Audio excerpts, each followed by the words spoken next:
El tema de los mensajes subliminales o los mensajes ocultos que supuestamente se esconden dentro de algunas canciones o dentro de algunos discos o libros, pues siempre ha sido un tema de debate, sean cierto o no estos supuestos mensajes ocultos o subliminales, pues siempre han acompañado a lo que es la música.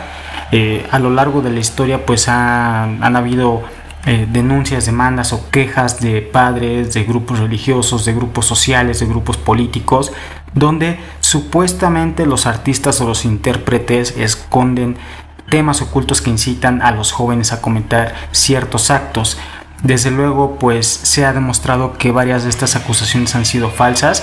Y en este caso, en este nuevo episodio del podcast de Judas Priest Fans México, pues hablaremos de un caso muy sonado que fue a principios de los 90s, específicamente en 1990, donde Judas Priest pues se vio envuelto en un juicio al ser acusado de incitar a dos jóvenes para que se quitaran la vida mientras escuchaban el álbum de Stained Glass a finales de 1985. Antes de empezar con esta historia que ya es muy conocida, pues te invito a que te suscribas a este canal activando la campana de las notificaciones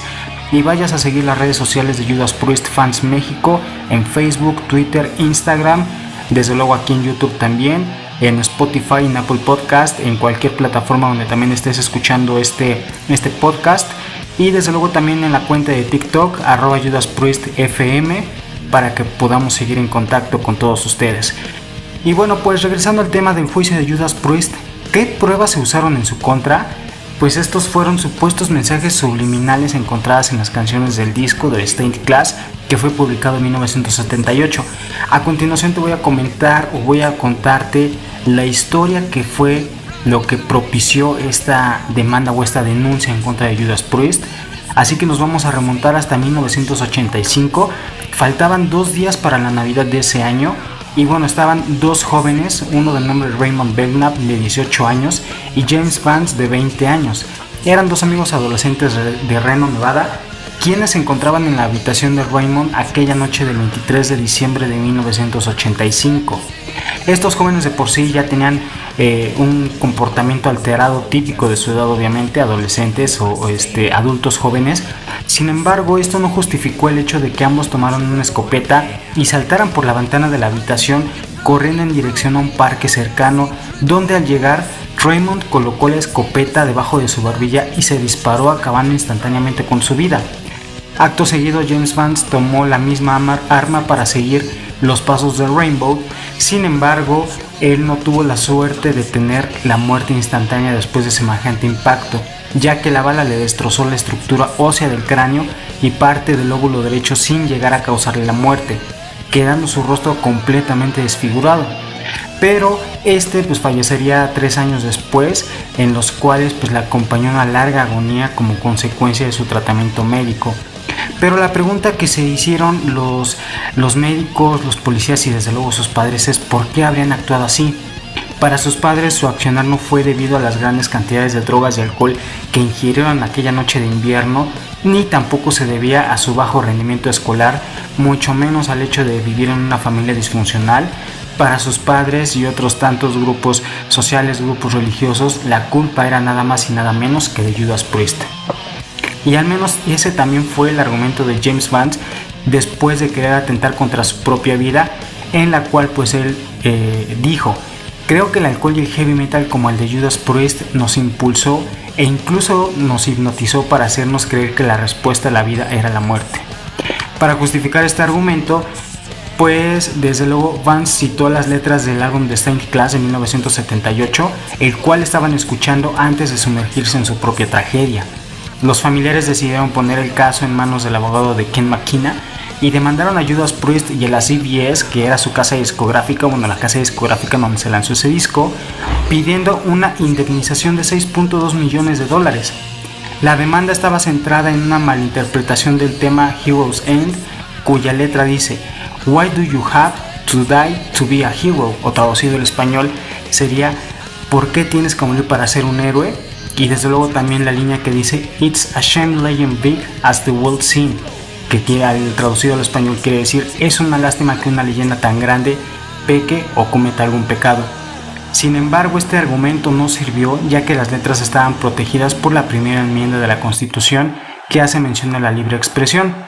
Así que bueno, desde luego el abogado tuvo que dar la vuelta a las acusaciones para que la banda pudiese ser llamada a declarar ante el tribunal, y el pretexto perfecto fue que la banda había incluido mensajes subliminales que incitaban al suicidio en el álbum The Stained Class. Así que pues mientras Judas Priest andaba en su gira del Painkiller en el verano de 1990, pues tuvieron que cancelar esta gira para poder asistir a los tribunales, y así el proceso comenzó un 16 de julio de 1990. Se presentaron varias evidencias, varios mensajes, varios argumentos por parte de este abogado. La primera de ellas, o la primera evidencia que se presentó por parte del abogado McKenna, fue la canción Better by You, Better Than Me, que curiosamente ni siquiera es un tema de Judas Priest, sino un cover de la banda Spooky Tooth que se lanzó en 1969.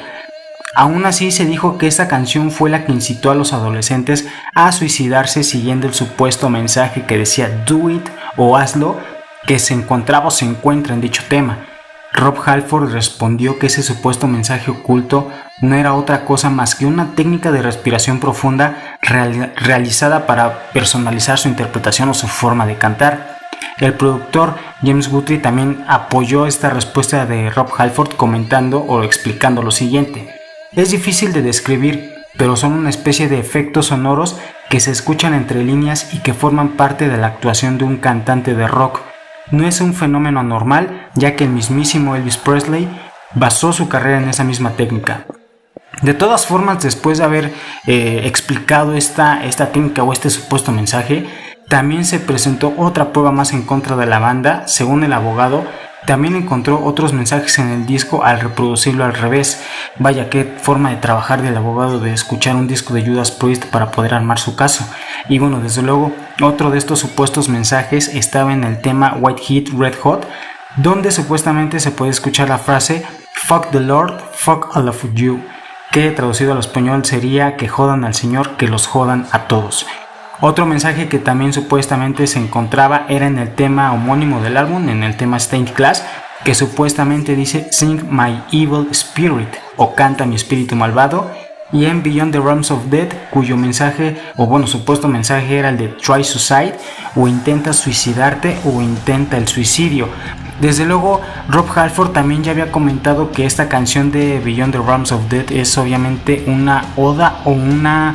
especie de advertencia, o de hacer ver a la gente en general que pues desde luego el suicidio no es la respuesta a la vida, sino que obviamente esta canción lo que trata de hacer es concientizar acerca de esta acción que pues mucha gente toma. Aún y con todas estas absurdas pruebas, y después de casi un mes, en la primera quincena de agosto de 1990, el juez dictaminó su sentencia. A pesar de que se consideraba que sí podía escucharse la frase de "Do it" en Better by You, Better Than Me, expuso que la investigación científica no demostraba que los estímulos subliminales pudieran precipitar una conducta de tal magnitud. Obviamente, para la desgracia de los padres de Raymond y James, ni Judas Priest ni la CBS eran los culpables de la muerte de sus hijos, y desde luego también un psicólogo apoyó este veredicto al exponer que los jóvenes estaban envueltos en problemas de drogadicción, problemas escolares, y que también contaban con delitos menores. Además, también se confirmó que Belknap ya había intentado quitarse la vida en ocasiones anteriores. Y de igual forma, al término del juicio, pues la banda también hizo sus declaraciones. Obviamente hubo varias entrevistas, y bueno, pues cada quien tuvo su punto de vista muy particular, tanto Rob Halford como Glenn Tipton, KK Downing. Y bueno, una declaración en general de la banda fue la siguiente, que decía: "Nadie, absolutamente nadie sabe por lo que hemos pasado. Esos abogados albergaban tanto odio hacia nosotros que si hubiéramos perdido el caso no habríamos encontrado el ánimo suficiente para volver a salir de gira". Por su parte, Rob Halford encontró a los responsables directos de la muerte de estos dos jóvenes al comentar lo siguiente: "Estos dos jóvenes perdieron sus vidas debido a una trágica implicación con las drogas y el alcohol, y a unas familias disfuncionales que no les prestaron la atención adecuada durante toda su vida. Este juicio ha sido solo un intento de cargar el peso de la culpa sobre los hombros de otros", obviamente haciendo referencia a que pues los culpables de esta tragedia pues nada más nada más y nada menos eran las propias familias de estos adolescentes. Glenn Tipton también dijo sentirse triste al respecto, comentando: nunca nos ha pasado por la cabeza que fuésemos responsables de estas muertes. Nunca he hablado con los padres porque no les tengo ningún tipo de simpatía, pero ellos son los únicos responsables de la educación que reciben sus hijos. Cuando se sufre una tragedia de este tipo, hay que buscar las causas más cercanas a ti y no intentar culpar a la música. Desde luego haciendo alusión a que anteriormente, en la década de los 80s, de los 70s y desde luego en los 60s, pues ya se estaba acusando de que supuestamente se incluían mensajes subliminales o mensajes ocultos en la música de rock, o bueno, en cualquier tipo de música, ya sea el género de pop, música disco, lo que sea. Keke Darwin por su parte respondió que le resultó gracioso el hecho de que lo acusaran de poner mensajes ocultos en sus canciones, y bueno, él lo externó de esta forma, comentando: si hubiésemos tenido la posibilidad de poner ese tipo de mensajes en nuestros discos de los 70s, habríamos puesto uno que dijera que compraran todos nuestros discos o algo parecido. Obviamente pues haciendo alusión que Judas Priest no alcanzaba la venta de discos deseados en sus primeros años, en la primera mitad de los 70s o segunda mitad de los 70s. Recordemos que tanto los discos de Rock'n'Rolla como Sad Winds of Destiny, Sin After Sin, y bueno, pues recibieron muy pocas ventas, muy pocas recepción por parte del público. Y pues desde luego esto fue la historia en la cual se vio envuelta la banda. Desde luego hubo varias opiniones encontradas o varias opiniones diversas, quienes decían que pues obviamente era absurdo el pensar que Judas Priest había incluido mensajes subliminales o mensajes ocultos dentro de sus canciones para incitar a que la gente cometiera ciertos actos. Y desde luego pues había gente, en su mayoría grupos sociales, grupos políticos, grupos religiosos, que decían que sí, que efectivamente sí había mensajes subliminales, no solamente dentro de las canciones de Judas Priest, sino de la música de rock o del heavy metal en general, e incluso de la música pop. Me acuerdo mucho de esta famosa lista a mediados de los 80s que decía de los 15 sucios o los 15 prohibidos, no recuerdo muy bien, donde desde luego pues se hizo una lista de canciones que supuestamente las letras atentaban contra las buenas costumbres, contra la moral, etcétera, etcétera, etcétera. Y desde luego venían citados tanto canciones de Judas Priest como de Ozzy Osbourne, incluso había una canción de Madonna. Me parece que también había una canción por ahí de Duran Duran. Había varias canciones ahí. Y pues siempre esto ha sido la historia, o bueno,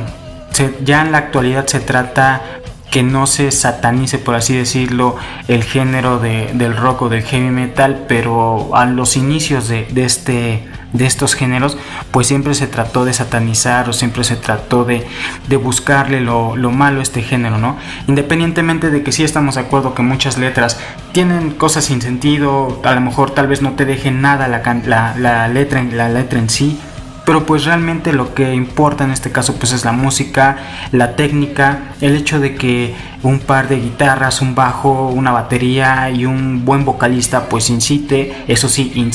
a jóvenes a tomar los instrumentos, a seguir sus ejemplos, a escribir canciones, a componer canciones, y pues desde luego haya más variedad en lo que son los géneros o subgéneros del rock y del metal. Y no solamente hablo de esos géneros, sino de cualquier género, ya sea pop, ya sea blues, ya sea jazz, cualquier género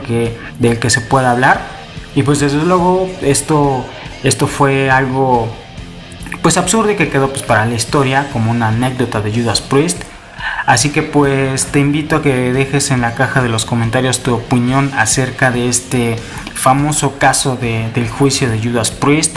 en el cual pues estuvieron a punto de pagar una gran suma, una gran indemnización a los padres de